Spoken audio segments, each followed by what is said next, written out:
ముంబై నటి కాదంబరి జట్వాని అంశంపై hot comments చేశారు సిపిఐ నారాయణ.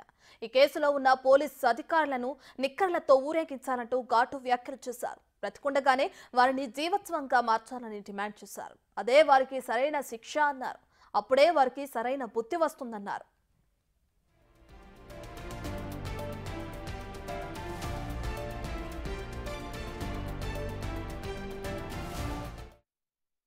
డిమాండ్ ఏంటంటే ఆ పోలీస్ ఆఫీసర్లు వాళ్ళు పనిష్మెంట్ ఇస్తావా, సస్పెండ్ చేస్తావా, ఇంకోసారి వాళ్ళకి ఈ కోర్టులు చట్టాలు ఉద్యోగానికి పోవు, కొన్నాళ్ళు బయట వచ్చేస్తారు.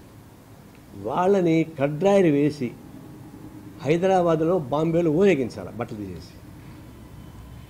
అప్పుడు కానీ వాళ్ళు బుద్ధి రాదు. ఈ చట్టాలన్నీ వాళ్ళు ఏం చేస్తాయి, 2 రోజులు జైల్లో పెడతారు. జైల్లో కూడా ఇప్పుడు హాయిగా ఉన్నాయి. జైల్లో అంతకుముందు మేము పోయినప్పుడు జైల్లో కాదు ఇప్పుడు ఉండేది, అది గెస్ట్ హౌస్ లాగా ఉన్నాయి ఇప్పుడు. అందువల్ల అదే ప్రాబ్లం లేదు. ఇట్లాంటి అరాచకానికి పాల్పడినటువంటి పోలీసు ఆఫీసర్లు ఎవరైనా సరే వాళ్ళని మాత్రం కడ్రాయి తీసేస్తే మళ్ళీ చూడలేము, మనం లేకపోతే తరగని అదో కడ్రాయి వేసి వాళ్ళని బాంబేలో ఊరేగించాలా, హైదరాబాద్లో ఊరేగించాలి, విజయవాడలో ఊరేగించాలి. అవి చేయకుండా పోతే ఎవరు భయపడరు. అరెస్టే కదా, చేసుకోపో, జైల్లో ఉంటాను, మళ్ళీ వస్తాను అంటారు. వాళ్ళు చేసేదేమీ లేదు.